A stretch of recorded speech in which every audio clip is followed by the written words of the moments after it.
الحمدللہ رب العالمین والصلاة والسلام علی سید الانبیاء والمرسلین اما بعد فاعوذ باللہ من الشیطان الرجیم بسم اللہ الرحمن الرحیم۔ عزیز طلبہ، سورۃ الاحزاب کے حوالے سے ہم اس کا تیسرا سبق جو اسلامیات لازمی جماعت دہم کے نصاب میں شامل ہے وہ پڑھیں گے، خاص طور پر مختصر سوالات، چونکہ یہ طلبہ کو آسانی سے یاد ہو جاتے ہیں اس لیے ان کو فوکس کیا گیا ہے۔ انشاءاللہ باقی جو موضوعاتی مطالعہ ہے اور احادیث ہے وہ بھی بعد میں پیش کی جائیں گی، اور اسی طرح اور اہم نکات بھی جو ہے وہ طلبہ کی خدمت میں پیش کیے جائیں گے۔ تو بہرحال تیسرے سبق کے مختصر سوالات کے حوالے سے اب ہم شروع کرتے ہیں۔ ایک سوال یہ بنتا ہے کہ سورۃ الاحزاب میں اطاعت رسول کے حوالے سے کیا کہا گیا ہے، یا سورۃ الاحزاب میں اتباع رسول سے متعلق کوئی ایک آیت یا اس کا ترجمہ لکھیں۔ اللہ تعالیٰ فرماتے ہیں لَقَدْ كَانَ لَكُمْ فِي رَسُولِ اللَّهِ أُسْوَةٌ حَسَنَةٌ، بے شک تمہارے لیے رسول اللہ صلی اللہ علیہ وسلم کی ذات میں بہترین نمونہ ہے۔ تو یہ ترجمہ اور آیت ہے۔ باقی یہ ہے کہ اتباع رسول کے حوالے سے یہی کہا گیا ہے کہ پیارے رسول کریم صلی اللہ علیہ وآلہ وسلم کی ذات میں تمہارے لیے بہترین نمونہ ہے، لہذا پیارے نبی کریم صلی اللہ علیہ وسلم کی ذات کو سامنے رکھ کر اپنی زندگیاں اور کردار اس کے مطابق بنانے کی کوشش کرو۔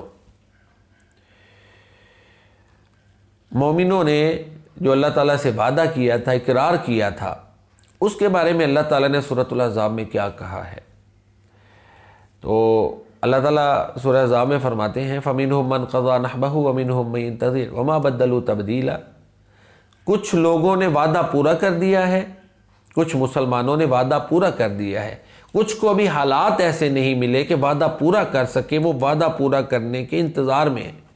یہ نہیں کہ بے عملی کی وجہ سے وہ وعدہ پورا نہیں کر پائے، بلکہ ابھی وہ حالات ہی ویسے نہیں ان کو دستیاب ہوئے کہ جن کی بنیاد پر وہ وعدے کو پورا کر پاتے۔ تو بہرحال سورۃ احزاب میں مومنوں کے اقرار کے بارے میں، ان کے اللہ تعالیٰ سے کیے گئے معاہدے کے بارے میں ان کی تعریف کی گئی ہے کہ مسلمانوں کی یہ خوبی ہے کہ جو انہوں نے اللہ سے وعدہ کیا تھا اس کو پورا کیا، اور کچھ جو ہیں ابھی لائن میں لگے ہوئے ہیں، جیسے ہی حالات ہوں گے وہ بھی وعدے کو پورا کر دیں گے۔ ایک اور سوال بنتا ہے کہ جب جنگ احزاب کے موقع پر، غزوہ احزاب کے موقع پر کفار کا بہت بڑا لشکر مسلمانوں نے دیکھا تو ان کا رد عمل کیا تھا؟ کفار کے بڑے لشکر کو دیکھ کر مسلمانوں نے کیا کیا، کیا کہا، کیا سوچا؟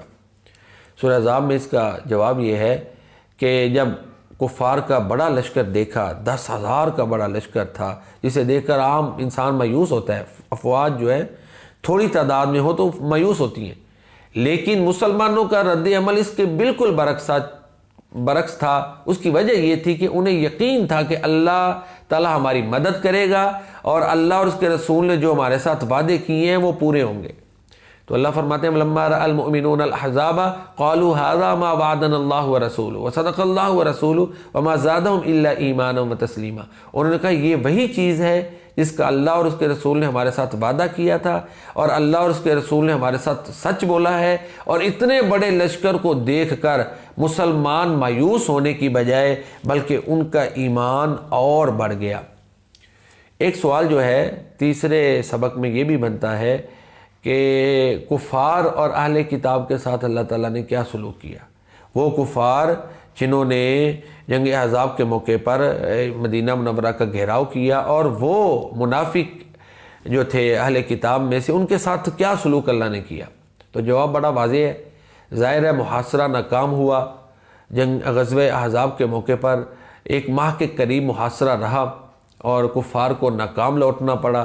جو منافقین تھے جو ان کی مدد کرتے تھے ان کو بھی منہ کی کھانی پڑی، بلکہ اس کے بعد انہیں جو ہے مسلمانوں کی طرف سے ایک سزا کا سامنا کرنا پڑا، تو مسلمان حق بجانب تھے۔